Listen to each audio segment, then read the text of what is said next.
She didn't scream. She didn't cry. She didn't throw things, break dishes, or leave a note soaked in tears on the kitchen counter. She didn't call her mother. She didn't call her friends. She didn't post anything. She didn't make a single sound that anyone in that building could later say they heard. Sarah Osei-John did something far more devastating than any of that. She took off her wedding ring, held it for exactly 3 seconds, long enough to feel the weight of 14 years sitting in her palm, and then she dropped it in the trash. Quietly. Deliberately.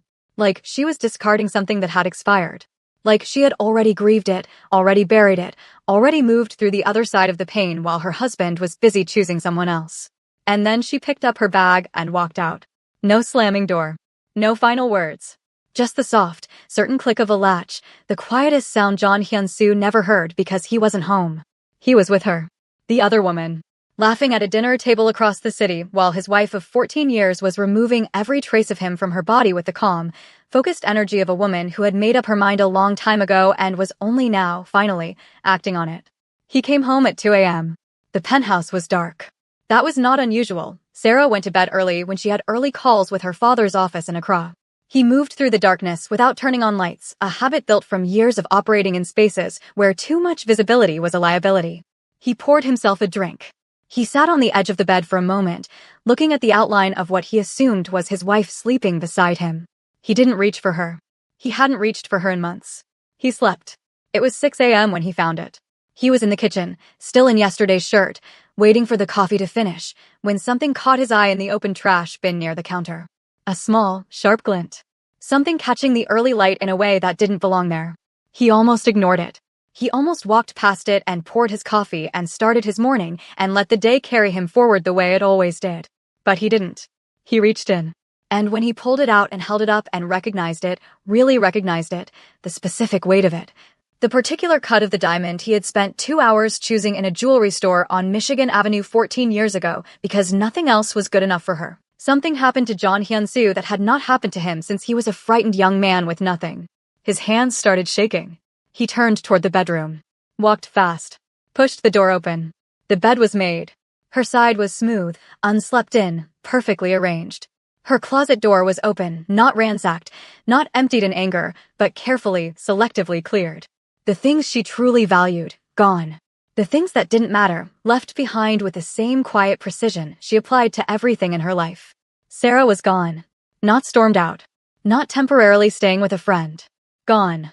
He stood in the doorway of that bedroom holding her wedding ring in his fist, and the full weight of what he had done, what he had been doing, slowly, carelessly, arrogantly, for the past 2 years landed on him all at once like a building coming down. His phone buzzed on the nightstand. He crossed the room and picked it up. Dae-young. His enforcer. The message was 3 words. Asterisk call me. Urgent. Asterisk. He stared at the message. Then he looked at the ring in his other hand. Then he sat down slowly on Sarah's side of the bed, the side he had ignored for months, and he did something that would have shocked every single person who had ever feared his name. He just sat there. He didn't call Dae-young back. He didn't move. He just sat on his wife's side of the bed in the early morning silence of a $4 million penthouse that suddenly felt like the loneliest place on earth, turning her ring over and over in his fingers, and tried to remember exactly when he had decided that she wasn't enough. He couldn't pinpoint it. That was the thing. There was no single moment he could point to and say that's where I went wrong. It had been gradual. Comfortable. The way all slow disasters are. One compromise. One justification. One evening spent somewhere he shouldn't have been, with someone he had no business looking at twice, telling himself it meant nothing. Until it meant everything. Until Yuna. But before we get to Yuna, and we will get to her, don't worry, because her role in this story is not what you think it is. You need to understand who Sarah Osei truly was. Because this story only hits the way it's supposed to hit when you understand exactly what kind of woman Hyun-soo had sitting across from him every morning at that kitchen table. What he was given.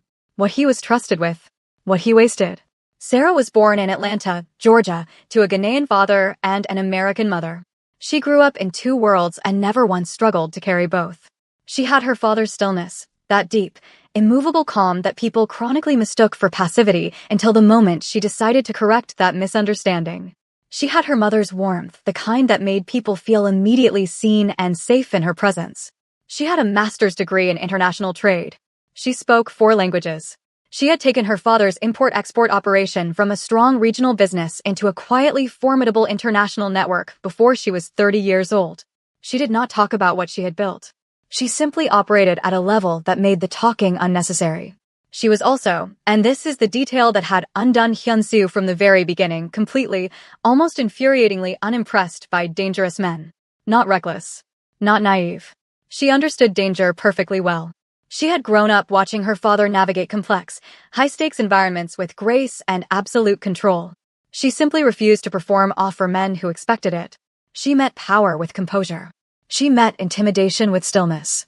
She met John Hyun-soo at a private business dinner on the 47th floor of a downtown Chicago hotel and spent 3 hours talking to him like he was a person, not a reputation, not a legend, not something to be impressed by or afraid of. Just a person. He had never experienced that before. Not once in his adult life. He called her the next morning. She made him wait a week before she called back, not as a game, but because she had actual things to do and a phone call from an interesting man at a dinner party was not an emergency. He later told his second-in-command, Park Sung-jin, that the week she made him wait was the longest week of his life. Sung-jin had laughed. Hyun-soo had not. They dated for 8 months. He proposed in Accra, on the rooftop of her father's compound, with the lights of the city below them and a ring he had sweated over for 2 hours in a Michigan Avenue jewelry store. Kwame Osei had watched from a window upstairs with an expression on his face that was difficult to read, somewhere between approval and a warning that nobody present had been wise enough to take seriously. If he ever disrespects you, Kwame told his daughter privately that night, it is finished. All of it. Sarah had squeezed her father's hand. He won't, she said. She believed it. Completely. At the time. If Sarah's story is already hitting you, if something about a woman this strong being treated this way is making you feel something, drop it in the comments right now. And if you are new here, subscribe immediately because this story is about to go to places you are not ready for. Like this video, share it, and tell me where are you watching from. Drop your city, your country, your continent in the comments. I want to see my audience. Let's go. The first 4 years of their marriage were not perfect. But they were real. Hyun-soo was present in a way that surprised even him. He came home. He asked about her work and actually listened to the answers. He sat across from Kwame Osei twice a year and maintained the respect that the older man's silence demanded without ever being told explicitly what was required of him.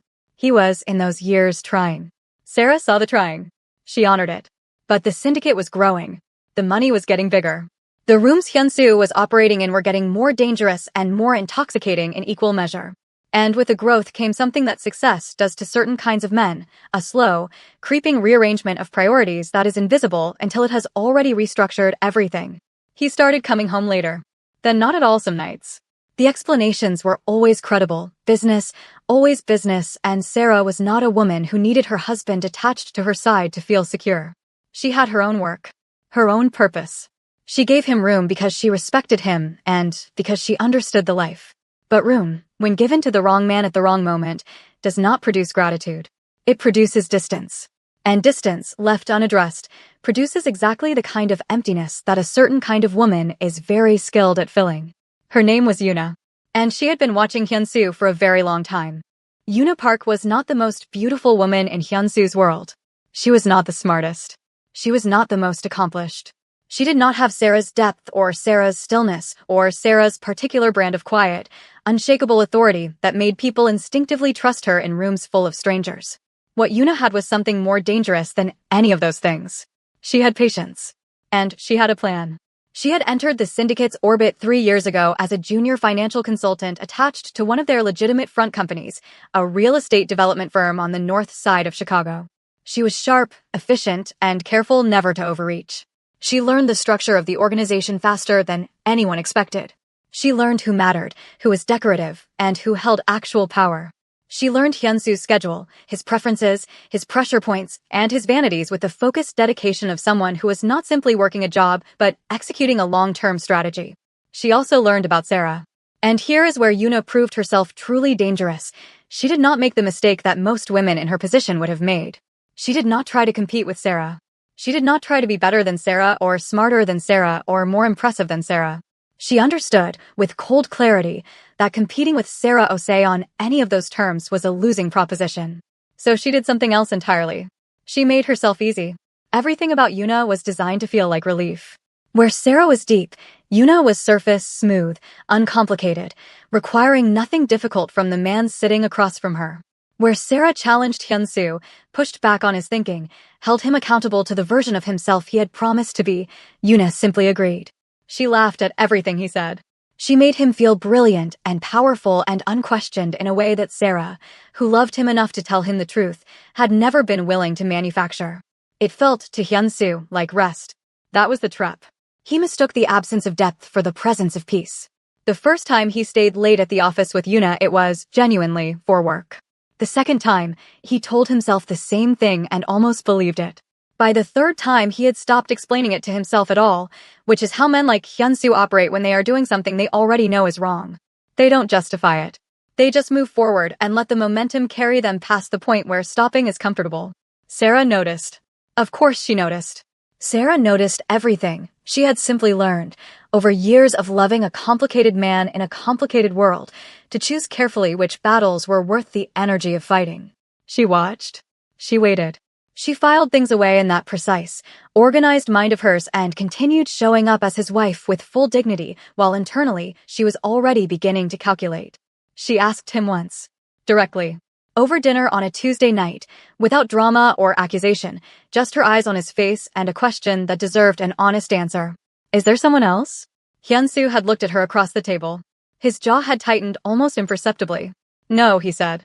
Don't ask me things like that. Sarah had looked at him for 3 full seconds. Then she picked up her fork and continued eating. She didn't ask again. That was the moment, that specific Tuesday dinner, that something shifted permanently inside Sarah Osei. Not broke. Sarah did not break, but something that had been open closed very quietly. And in its place, something else began to take shape. Something considered and purposeful and entirely her own. Hyun-soo did not notice. He was already somewhere else in his mind. The affair became real 6 months after that dinner. Hyun-soo did not stumble into it. He walked into it with his eyes open and his judgment deliberately suspended, the way a man does when he has already decided what he wants and is only waiting for himself to stop pretending otherwise. Yuna had simply been present, consistently, strategically present, until presence became familiarity and familiarity became something he reached for. He told himself it was separate, that it had nothing to do with his marriage, that Sarah and Yuna existed in completely different compartments of his life, and that he was capable of maintaining both without damage to either. This is what unfaithful men always tell themselves. It is never true. The compartments always leak. The syndicate's senior leadership knew within 2 months. In an organization built on information, secrets of this kind do not stay contained. They move through back channels and casual observations and the careful eyes of people whose entire professional value lies in knowing things that other people don't. Park Sung-jin, Hyun-soo's second-in-command and the closest thing he had to a genuine friend, came to him privately on a Wednesday afternoon and sat across from him in his office and said nothing for a long moment. You need to end it, Sung-jin finally said. Hyun-soo leaned back in his chair. Mind your business. This is my business. Sarah is. I said mind your business, Sung-jin. Sung-jin looked at him for a long time. He had known Hyun-soo for 20 years. He had seen him make hard decisions, dangerous decisions, brilliant decisions. He had never seen him make a stupid one until now. She is not what you think she is, Sung-jin said quietly. He was talking about Yuna. There are things about her that you don't. We're done talking about this. Hyun-soo's voice was flat. Final. The voice he used when a conversation was over. Sung-jin stood. He straightened his jacket. He looked at his boss, his friend, with something that was equal parts frustration and grief. When it falls apart, he said at the door, and it will fall apart. Don't say I didn't tell you. He left. Hyun-soo sat alone in his office and stared at the wall for a long time. Then he picked up his phone and texted Yuna. Now here is what nobody, not Sung-jin, not the syndicate, not even Hyun-soo himself, had taken the time to properly examine. The West African Supply Corridor. The most valuable route in the entire syndicate's operation. The one that moved the highest volume with the lowest risk through the most strategically positioned port access on the continent. The route that had made Hyun-soo's expansion possible. The route that had taken their operation from strong regional presence to genuine international infrastructure. That route ran entirely through Kwame Osei, Sarah's father. And Kwame Osei had not opened that relationship because of Hyun-soo's reputation or the syndicate's resources or any negotiation conducted across a formal table. He had opened it because Sarah had asked him to, because his daughter, his brilliant, careful, deeply trusted daughter, had sat across from him in Accra and put her personal credibility on the line for this man. Kwame had agreed because of Sarah. Only because of Sarah. Hyun-soo had been present for the early meetings. He had shaken Kwame's hand and conducted himself with appropriate respect and assumed, in the way powerful men often assume things that are convenient for them, that the relationship now belonged to him. That it was a business arrangement between two operations. That it would continue independent of any personal circumstances because that is how business worked. He had never once stopped to consider that Kwame Osei did not separate business from family. Not ever. Not for any amount of money. Sarah knew this. She had always known this. She had filed it away carefully in that organized mind of hers, next to everything else she was watching and waiting on. She had never mentioned it to Hyun-soo. He had never thought to ask. The night everything broke open publicly happened on a Thursday in March. A syndicate dinner. Mandatory attendance for all senior members and their families. Held at a private venue in the Gold Coast, a renovated townhouse that the organization used for formal gatherings, stripped of anything that could be photographed or recorded, swept for devices every time before the doors opened. Sarah arrived in a deep burgundy dress that she had bought in Paris the previous autumn. She wore no jewelry except for her wedding ring and the small gold earrings her mother had given her for her 30th birthday. She walked in on Hyun-soo's arm and greeted people with the warmth and composure that had made her genuinely respected in rooms that did not easily extend respect to outsiders. She was extraordinary that evening. Even the people who had complicated feelings about her presence in their world could not deny it. There was something about her, an energy, a completeness, that made her impossible to dismiss. Yuna arrived 40 minutes later. She had not been invited as anyone's partner. She was there under the cover of a professional role, administrative support for one of the senior members. It was a thin excuse, and everyone in that room who mattered understood exactly what it was. Sarah understood immediately. She said nothing. She did not change her expression. She did not grip Hyun-soo's arm tighter, or lean into him, or perform any of the territorial signals that would have communicated insecurity. She simply observed, with those quiet, precise eyes, and continued her conversations as though nothing had shifted. But something had shifted. Because Hyun-soo, and this is the part that is almost impossible to understand from the outside, the part that reveals exactly who he had become inside that life, Hyun-soo looked at Yuna across that room and forgot, for a terrible, public, unforgivable moment, to pretend. He crossed the room to her. In front of everyone. In front of his wife. In front of every senior member of the organization who was watching with varying degrees of discomfort and fascination. He crossed the room to Yuna and spoke to her in a low voice and touched the small of her back with a familiarity that required no interpretation. The room went quiet in that particular way rooms go quiet when something has just happened that cannot be undone. Sarah was standing 12 feet away. She saw it. Every person in that room watched her see it. And Sarah Osei-jeon did something that nobody present would ever forget for the rest of their lives. She finished her sentence. She was mid-conversation with the wife of a senior member, a quiet, nervous woman named Mrs. Cho who was looking at Sarah with an expression of horrified sympathy, and Sarah finished her sentence, laughed softly at something she herself had just said, excused herself graciously, set her glass down on a nearby table with a steady hand, and walked to the exit. No tears. No confrontation. No scene. Just her back, straight as a blade, moving through that room like she was leaving by choice.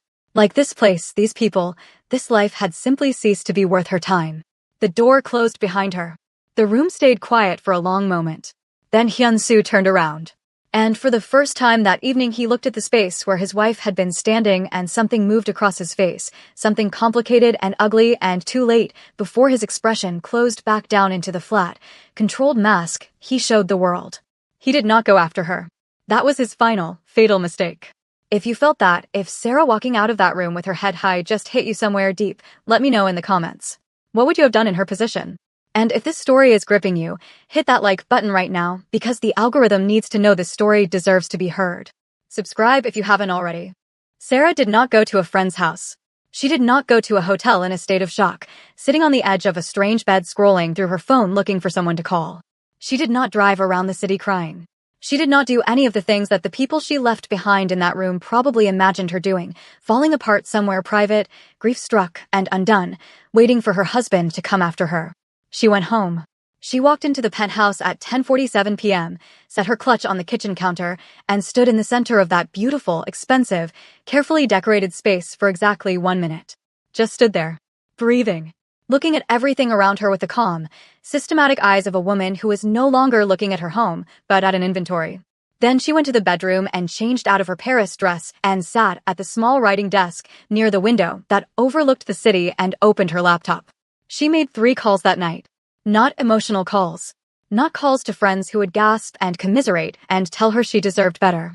Strategic calls. The first was to her personal attorney, a sharp, discreet woman named Angela Reeves who had been on Sarah's private retainer for 2 years, which told you everything you needed to know about how long Sarah had been quietly preparing for a moment she prayed would never come. The second call was to her father in Accra. Kwame Osei picked up on the second ring, despite it being nearly 6 a.m. his time. He said nothing when she told him. He simply listened in the way he had always listened, with his full self, with that ancient stillness that had shaped his daughter's character from the time she was small. When she finished talking, he was quiet for a long moment. "Are you safe?" he asked. "Yes," she said. Another silence. "I will wait for your instruction," he said. That was all. No rage. No threats. No dramatic declarations. Just 4 words that carried the weight of everything, 4 words that meant, "I am behind you. I am ready. Tell me when." Sarah closed her eyes briefly. "Not yet," she said. "I need a few more days." "Take what you need," Kwame said. The third call she made that night was brief and logistical to a property management company that handled a furnished apartment she had maintained quietly in the West Loop for 14 months. An apartment that Hyun-soo did not know existed. Paid for through a personal account that was entirely hers, entirely clean, entirely untraceable to anything connected to him or the syndicate. Sarah had not been planning to leave. She needed to be honest with herself about that.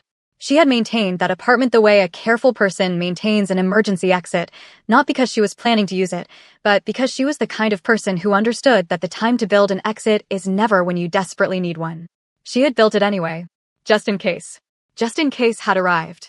She packed that night with the focused efficiency of someone who had mentally rehearsed this moment enough times to move through it without paralysis. She did not take everything.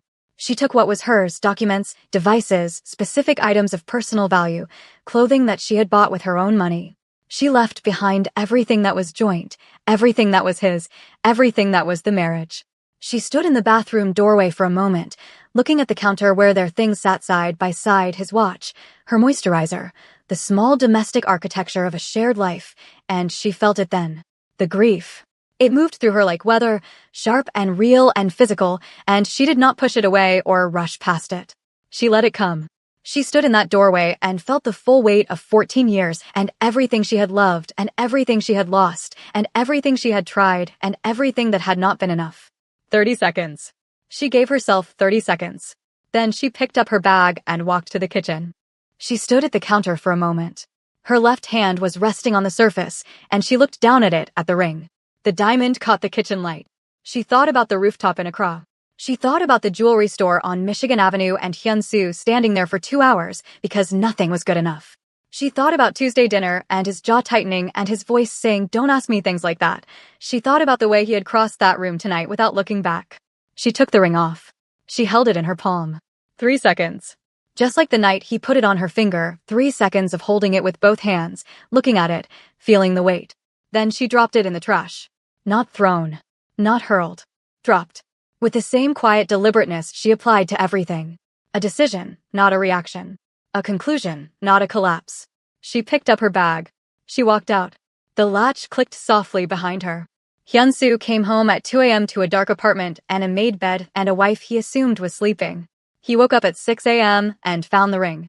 And now he was sitting on her side of the bed with her ring in his fist and 3 missed calls from Daejung on his phone and a silence in that apartment that was unlike any silence he had ever experienced because it wasn't the silence of absence. It was the silence of consequence. The particular quiet of a world that has shifted permanently on its axis while you were looking somewhere else. He finally called Daejung back. His enforcer picked up immediately. "Where have you been?" Daejung's voice was tight.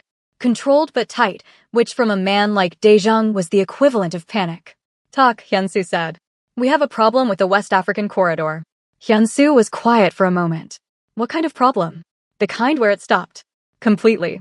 As of this morning, nothing is moving. Port contact isn't responding. The broker in Lagos went dark overnight. The Accra office, the Osei operation, their communication lines are just gone. Like someone flipped a switch." Hyun-soo said nothing. "Hyun-soo." Daejung's voice dropped lower. "This corridor moves 40% of our volume. If this doesn't come back online in 72 hours, we have commitments we cannot meet. People we cannot disappoint. You understand what I'm saying?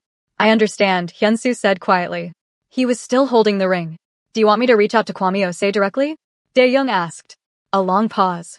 I'll handle it, Hyunsu said. He hung up. He sat there for another moment. Then he called Sarah's number.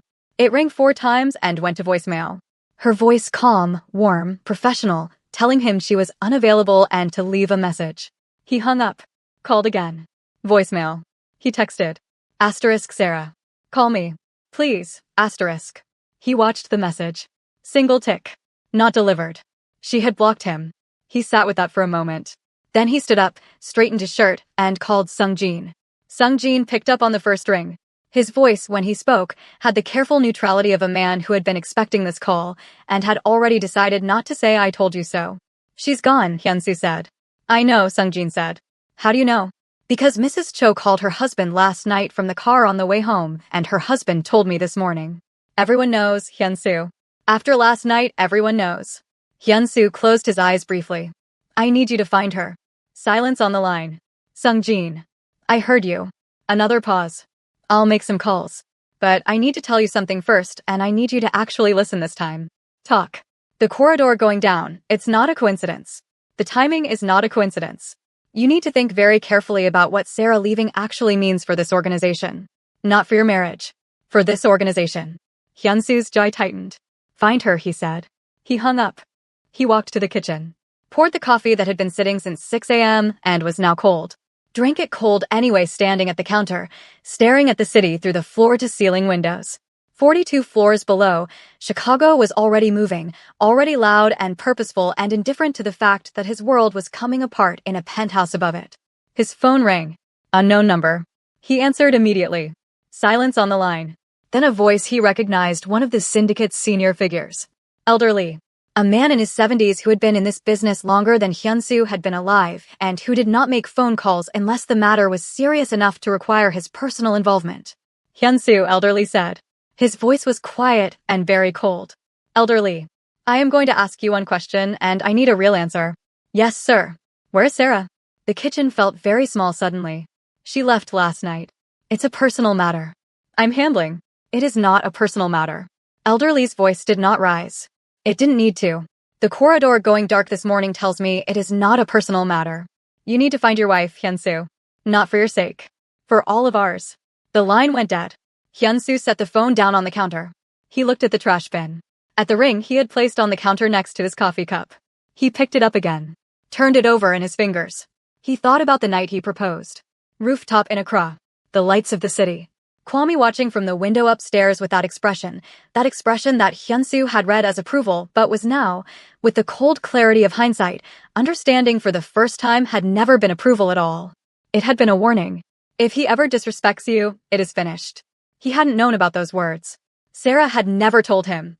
But standing in his kitchen at 7 a.m. holding her discarded wedding ring while his empire quietly bled out from a wound he had inflicted himself, he understood, with a certainty that required no confirmation, that something had been said. Something had been agreed. Some condition had been set 14 years ago that he had just violated completely. And Kwame Ose was a man who kept his word.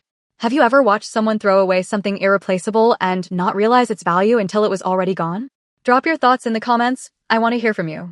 If this story is gripping you right now, hit that like button and share this video because Sarah's story deserves every single view. The first domino fell at 9 a.m. Hyunsu was in his office on the 14th floor of a legitimate real estate firm that served as the syndicate's primary front when his financial director, a thin, precise man named Mr. Kang, walked in without knocking, which in itself told Hyunsu everything he needed to know about the severity of what was coming. Mr. Kang set a single sheet of paper on the desk. A transaction report. Hyunsu picked it up and scanned it and felt something cold move through his chest.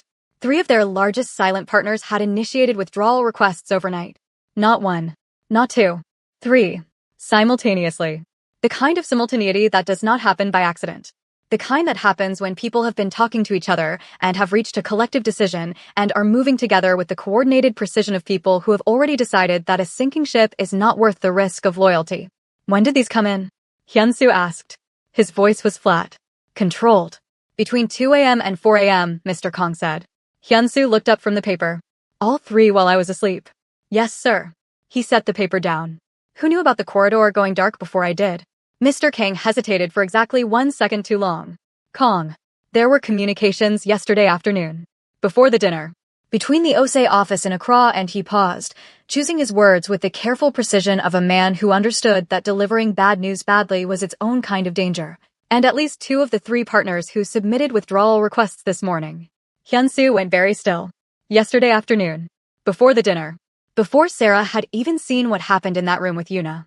Before the public humiliation. Before the final breaking point. Which meant the corridor going dark was not a reaction to last night.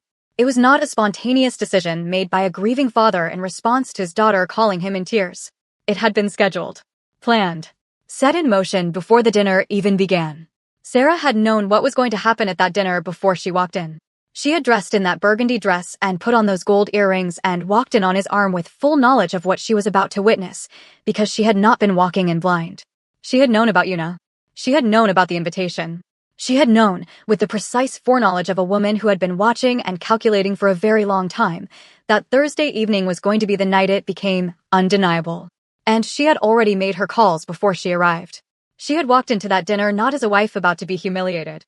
She had walked in as a woman executing the final step of a plan she had been building for months. The humiliation had not broken her. She had used it. She had let it happen publicly, in front of witnesses, so that no one could later question or minimize what Hyun-soo had done. So that the record was clean and the cause was unambiguous. Sarah Osei did not react. She documented.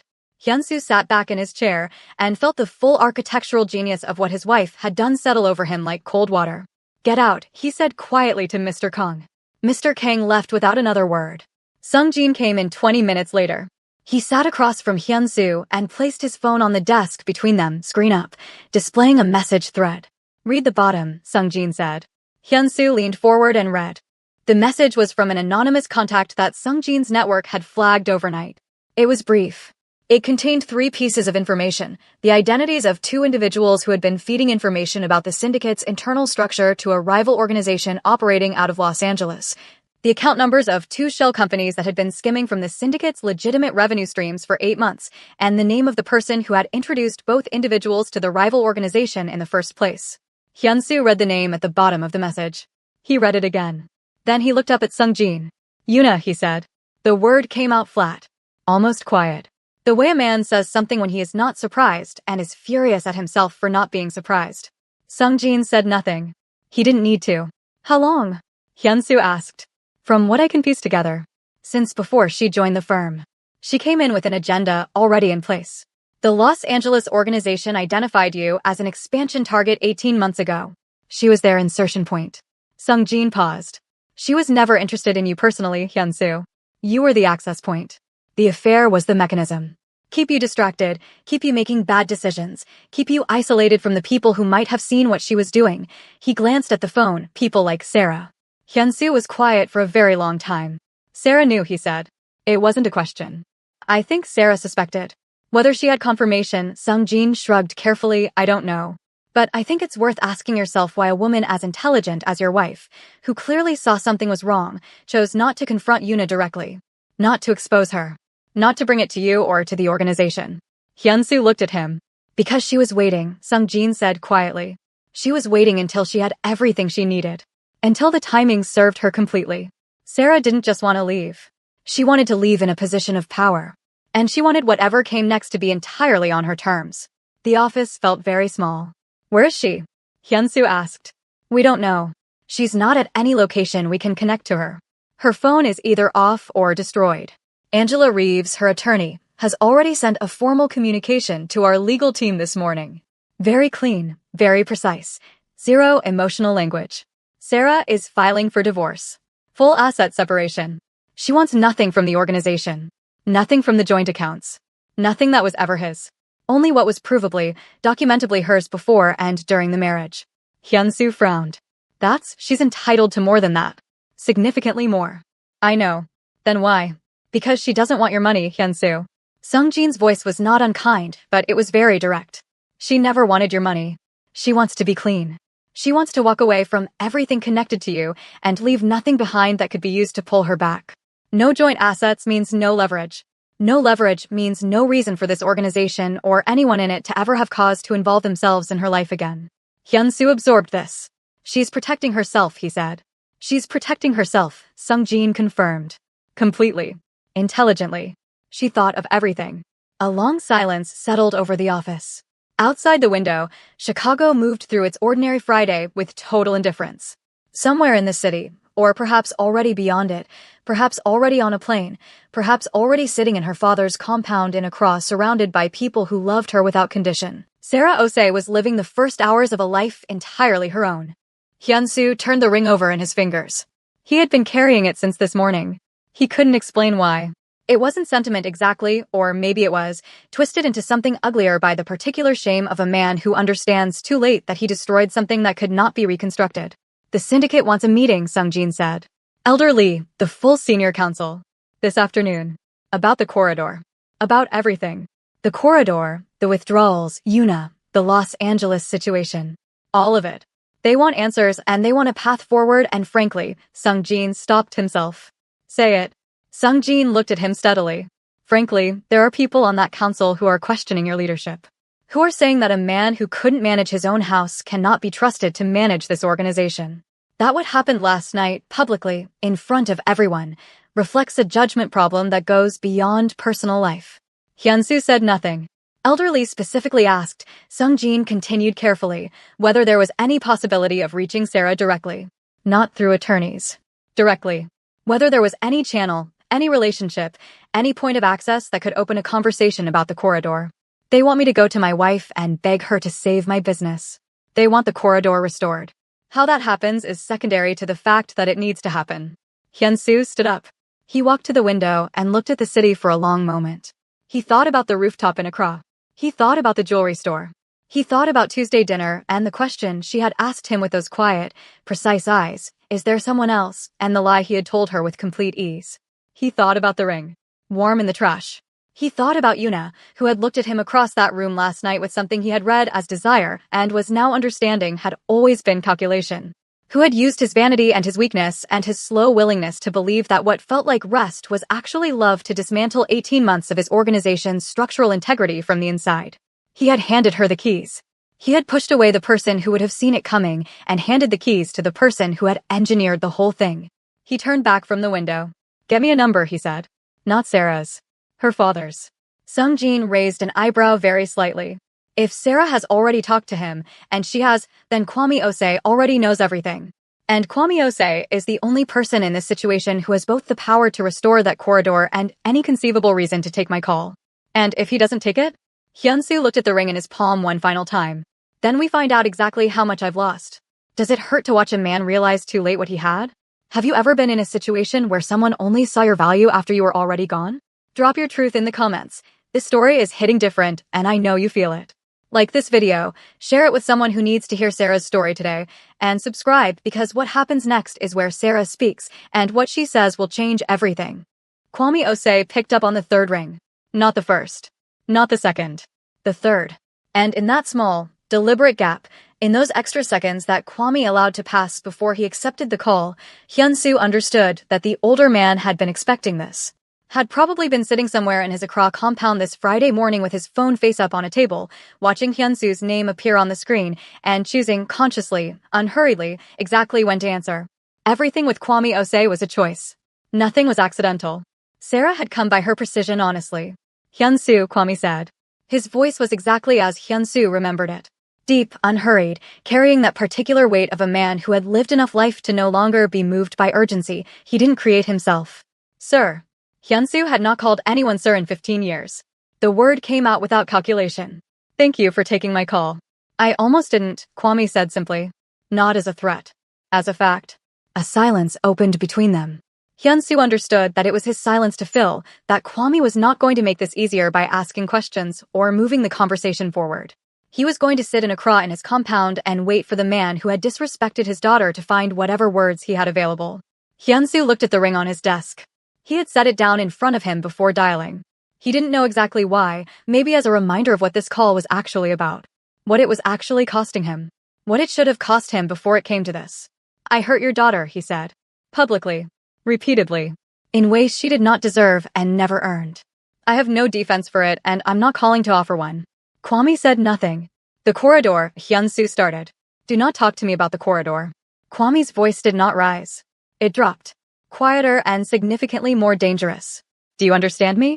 Do not sit on that phone and open this conversation with my daughter's pain and then move immediately to your business. Do not do that. Hyun-soo stopped.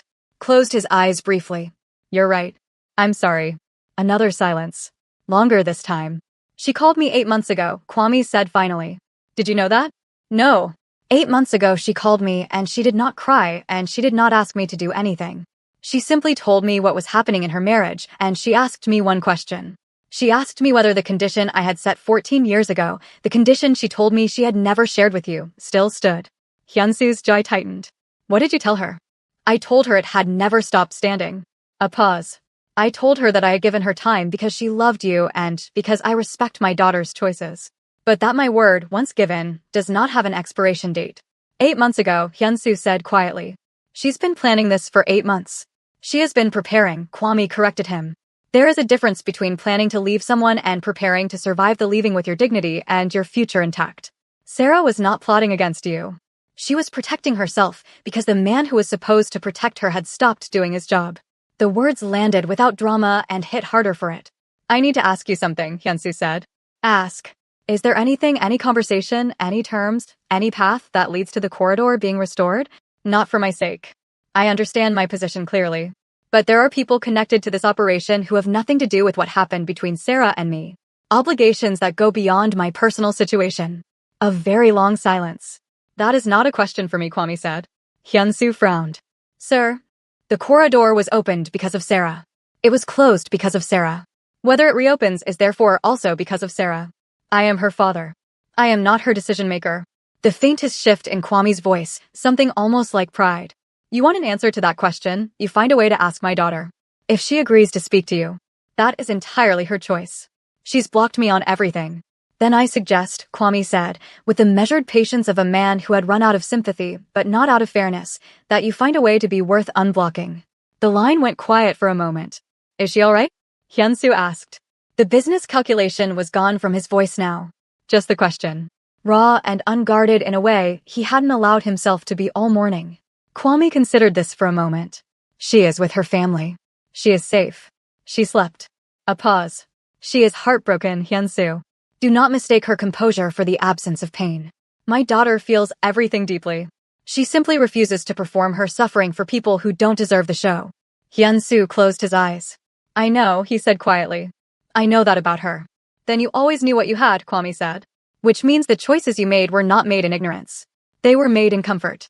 That is a harder thing to forgive. He hung up. The syndicate meeting happened at 3 p.m. in the private townhouse in the Gold Coast, the same venue where everything had publicly collapsed less than 24 hours earlier. The irony was not lost on anyone present.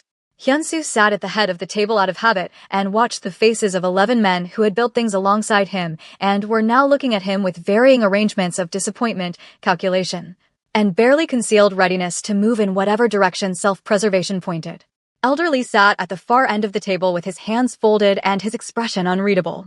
Hyun-soo did not wait for the accusations to organize themselves into formal objections. He spoke first. The corridor is down because I violated an agreement that underpinned it. Not a business agreement. A personal one. I gave my word to a woman who made the corridor possible and I broke it. That is the direct cause of where we are today. He looked around the table. I am not going to insult anyone in this room by pretending otherwise or constructing a version of events that protects my position at the expense of the truth. The room was very quiet. Additionally, he continued, there is a more immediate structural problem that requires action before this meeting concludes. He nodded to Sung-jin, who placed printed copies of the message thread, the one identifying Yuna's connection to the Los Angeles organization, in front of each person at the table. The quality of the silence changed as people read. Elder Lee read without expression. When he finished, he set the paper down with the careful deliberateness of a man controlling a significant internal response. How long has this been active? Elder Lee asked. 18 months, Hyun-soo said. She came in with the agenda already in place. I was the access point. He stopped for the briefest moment. My personal situation was the mechanism that kept the access open. Nobody said anything. Nobody needed to. She needs to be removed, Elder Lee said. Completely. Immediately.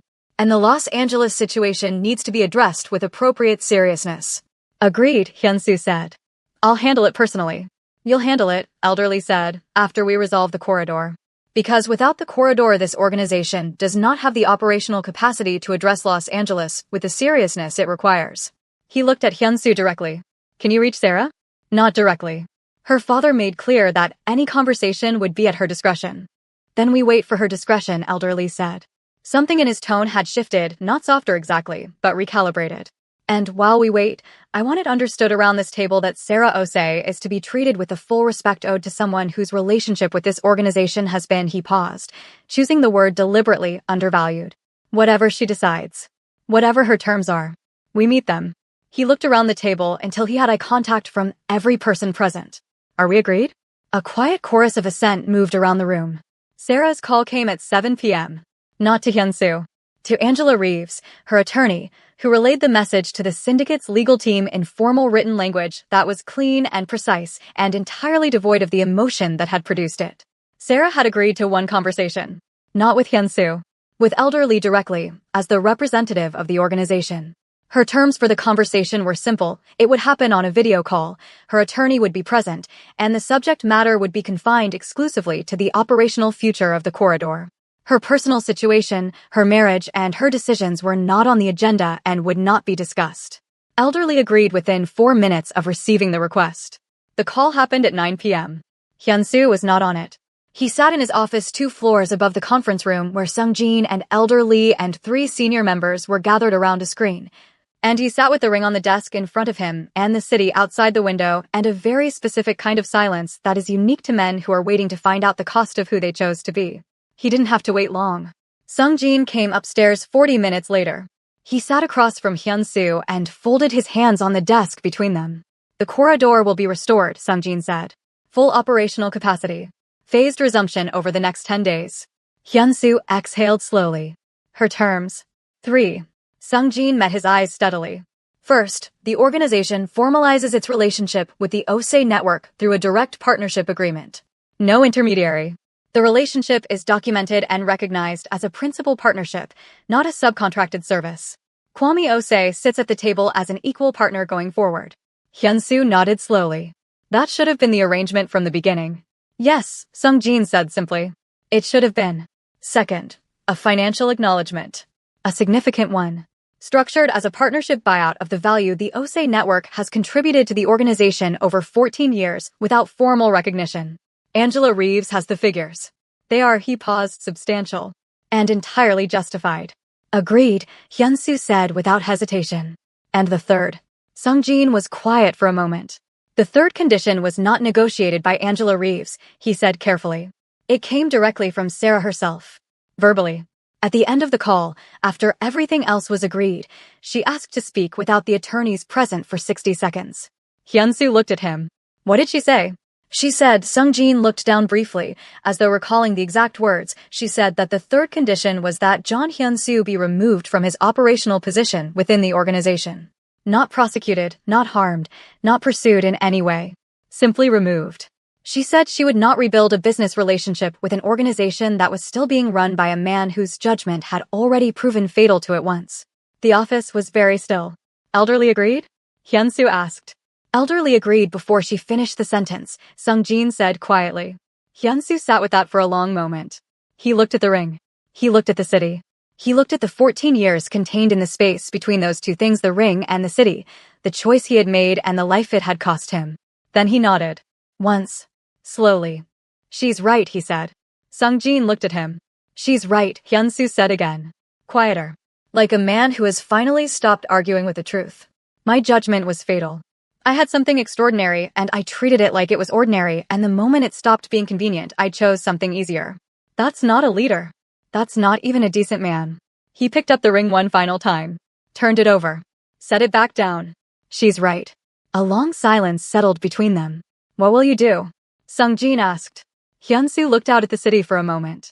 Then he pushed back from the desk and stood up and straightened his jacket with the automatic composure of a man who had spent decades keeping himself together in rooms where falling apart was not an option.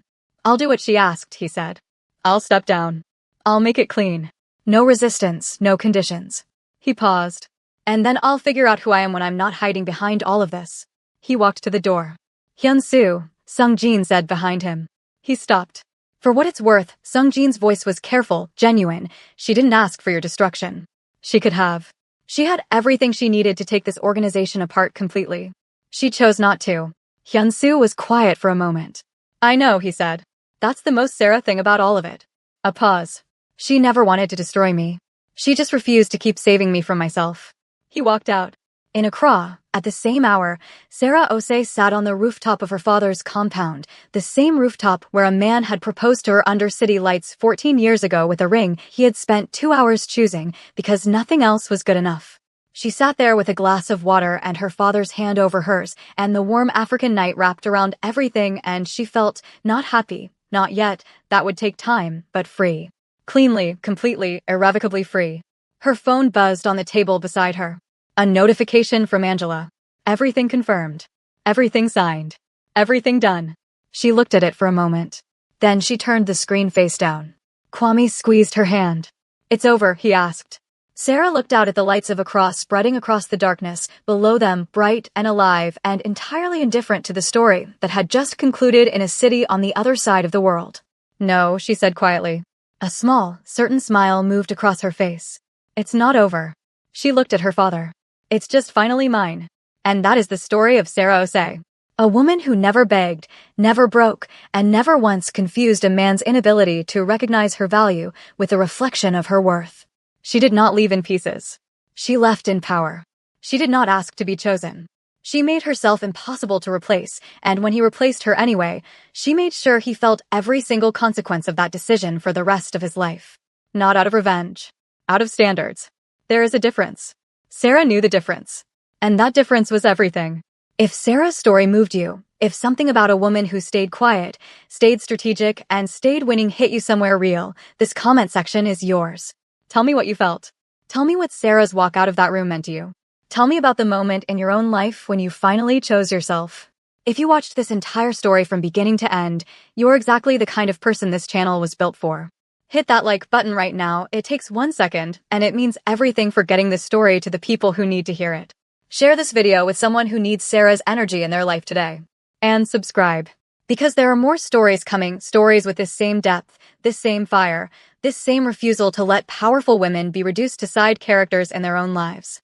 Sarah Osei walked out of that room and never looked back. The question is, are you ready to do the same?